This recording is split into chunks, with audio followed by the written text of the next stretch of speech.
You're listening to the Messengers of Hope Mission podcast with your host, Bob Gardner. Today's podcast is brought to you by Glistening Glass.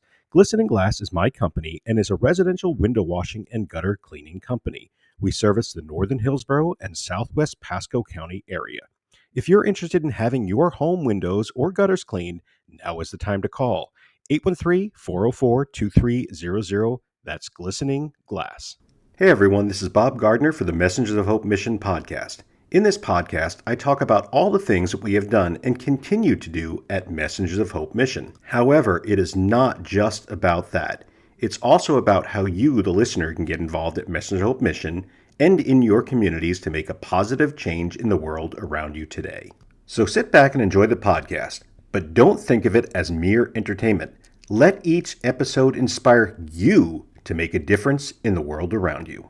Welcome back to the Messenger of Hope Mission podcast. This is your host, Bob Gardner, and I hope that you've had an amazing week and that you have been able to bless somebody else in your part of the world this week. As we get into this week's podcast, there's a few things I want to talk about, but first and foremost, I want to talk about the food drive we had this past Sunday at the Publix at Starkey Ranch. First, I want to thank that Publix for allowing us to be there hosting the food drive and for all of the employees that got involved and even donated to the food drive. It went above our wildest expectations. We were able to bring the bus and they even quartered off a part of the parking lot very close to the front doors of the building, so we were very, very visible during the food drive.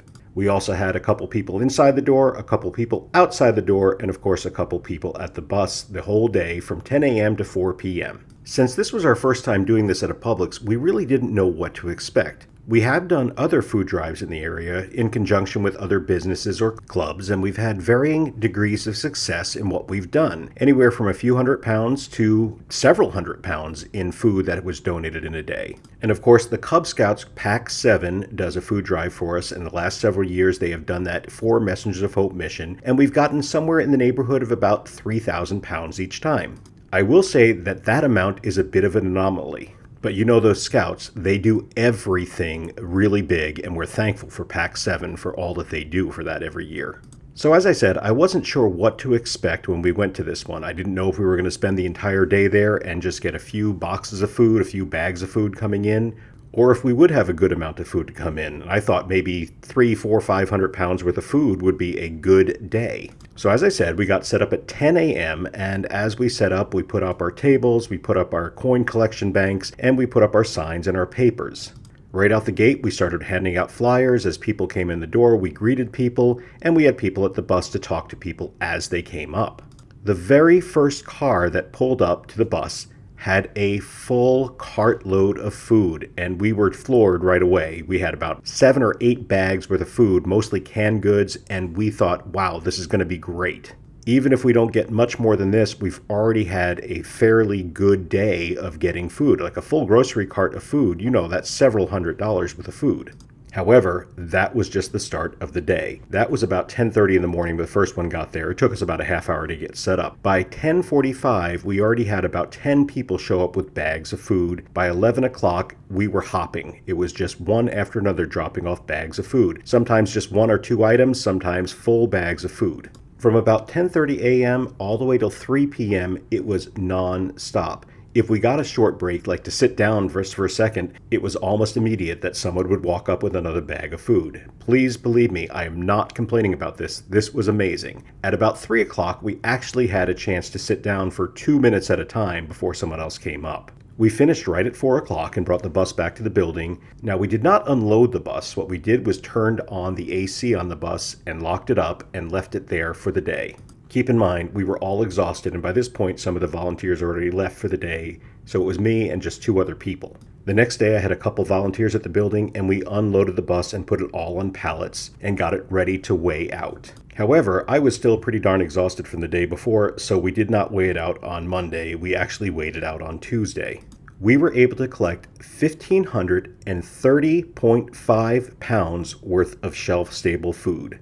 1,500 pounds in one day is absolutely shocking. On top of that, that's when I opened up the jars and started counting the money, and we had collected $563 in cash on Sunday.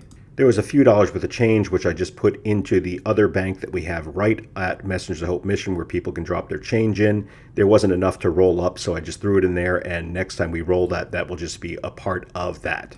All in all, it was a really amazing day, and I want to thank the Starkey Ranch Publix and Milan and everyone else that works there for all that they do and all that they did to help us that day, allowing us to be there, and all of the customers and all of you listeners and all the people that follow us on Facebook and Instagram and TikTok. Thank you so much for stopping by and donating. And by the way, it's not too late. You can find the link right here on this podcast and make a donation towards that food drive right now.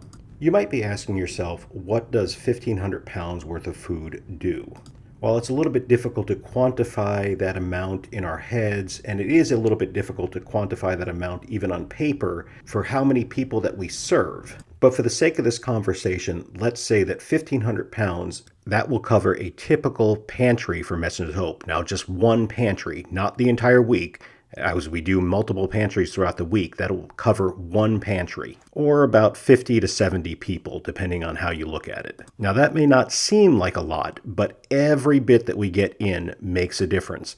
And we got food in even on Monday and Tuesday this week. People heard about the food drive and they still brought food up afterwards. And as I said earlier about the donation, you can still do that. We take food all the time, shelf-stable, canned, box goods, whatever. We take frozen and refrigerated food as well. And if I can add one last thing about the food drive, we are looking for more places that we can do a food drive, whether you have a church or a school or a club, something that maybe you can get us started with because you have the right connections. Please reach out to us. That is exactly what we need. We need these kind of food drives going on a monthly basis, bare minimum.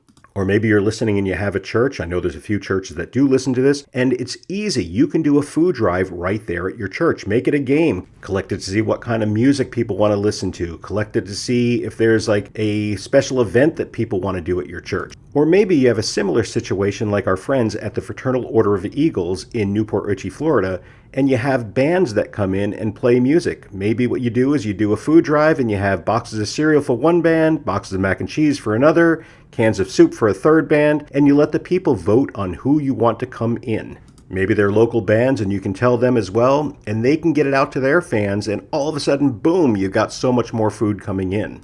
Just a few ideas there for you, but we're looking for any way that we can get food coming in, and I know that there are a few food drives going on at different schools and churches right now, and we want to thank them, and when we get that food, we certainly will give them a shout out right here on the podcast.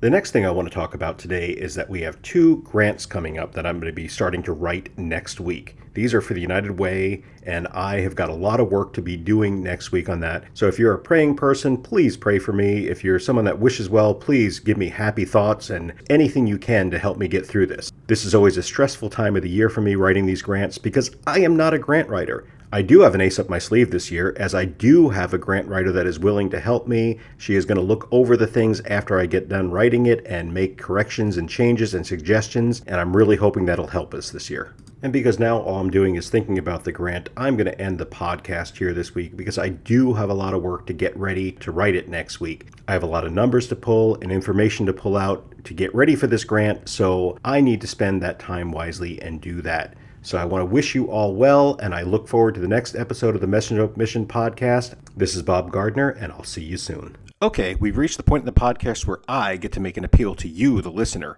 Messengers of Hope is in need of volunteers to come work with us, not only at our various food pantries, but also at our warehouse in Odessa, Florida. We have all types of jobs for all types of people, everything from light cleaning to heavy stacking of boxes and sorting of food. Now, maybe you're listening, you're saying, hey, Bob, I don't live local, and it would take way too long for me to get onto a plane and fly there to come work for an afternoon. That's okay. I've got a plan for you as well. You can go to our Facebook page and find links for our payment portals. We have both Venmo and PayPal, and you can make a donation to Messengers of Hope that way. Still not enough? You can find our address and mail us a check, and we'll be happy to take that. Messengers of Hope is a registered 501c3 nonprofit, so any donations you make is 100% tax deductible.